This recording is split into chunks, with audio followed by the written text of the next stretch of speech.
Ano? Double purpose. Pag may nakagagawin, gamitin mo brush. Ganyan. Double purpose. Ate siya, kinis ng, ay ate Ana, kinis ng mukha mo. Anong ginagawa sa bulo? Ay, zero. Diba? Di ba ate Jack? Pagkilin talaga para pag-aaral. Hindi to. Ate Ana, di ba totoo? Tingnan mo yung mukha niya. No? Galing sa initan.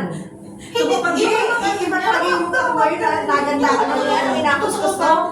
Ganyan na ganyan pagpauwi na. Marami na kasi diligan. Kaya para pag makauwi ay malapit ng dumadiligan. Hoy, pumunta ka dito para i-kumanda rin. Di ba ate siya, tingnan mo yung mukha niya. No? Secret aloe vera. Anong ginamit mong sabon? Aloe vera. Aloe vera? Sabon na aloe vera? Aloe vera. Aloe vera na dahon? Aloe vera. Bakit gusto mo pa magpaganda? Maganda na yung mukha mo. Hindi totoo talaga. Tingnan mo yung mukha. Ay, ate Janelle. Buyag. Maganda rin ako ha? Pero iba yung sa kanya, tingnan mo. Maganda. Sis, no? Maganda na siya ngayon.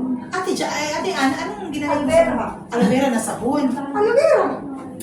Sabon. Aloe vera, liquid. Kasi namin aloe vera. Ha? Aloe vera fresh. Fresh aloe vera. Ay, ayun mo yun. Parang ano? Parang Pero wala na magamit, maganda na yung pang. Hindi, magbuklig mo daw.